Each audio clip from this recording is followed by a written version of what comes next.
So as I promised a little earlier, we return now to that US Senate debate over a possible strike on Syria. RT's Ghana Chichikine joins me live now from the US Capitol with the latest. So Ghana, Pentagon Chief Chuck Hagel and John Kerry have already presented their cases.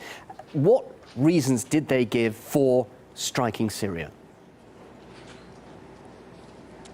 Well, Bill, first of all, we haven't seen much of a debate in Congress. The lawmakers' remarks and questions basically reinforced the administration's position. We hear questions like, how do we hit Assad hard enough, and why not deliver a knockout punch? And those are actual quotes from the hearing. So the administration says the strikes are not designed to change the regime in Syria. Both the Obama administration and congressional leaders have said that bombing Syria will serve to send a message to the enemies of the United States. They constantly refer to Iran and Hezbollah when arguing for an attack on Syria.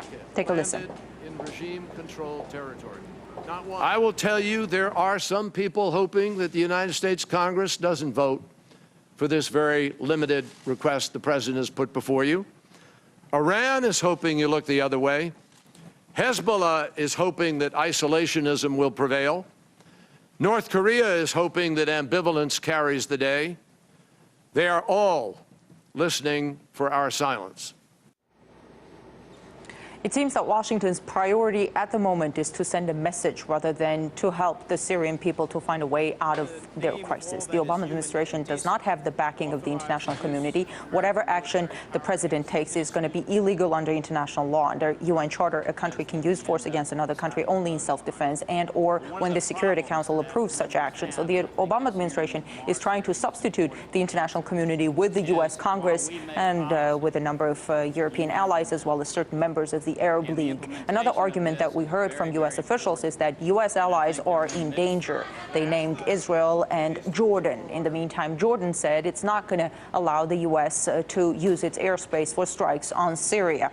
Also, the U.S. says by bombing Syria, it wants to prevent another use of chemical weapons.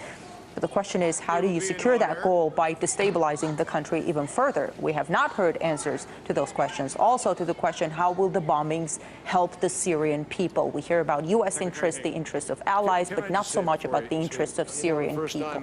Of course, once again, John Kerry stated that the evidence that the U.S. has against the Assad government is beyond doubt. John Kerry referred to the unclassified report, which offers the U.S. government's conclusions. The report does not contain actual evidence, just the administration's conclusions. And in the last few days, several members of U.S. intelligence community, spoke out saying that the evidence is not slam dunk and saying that a raw intelligence can tell all kinds of things. It's analysis that really makes all the difference. The question that was not asked during this hearing in Congress was, why would the Assad government carry out an attack of that scale at a time when A, UN inspectors have just arrived in the country, and B, at a time when the Assad government was making gains anyway? Why would they set themselves up by using chemical weapons? Conventional weapons, after all, have killed way more people. Those questions were never asked.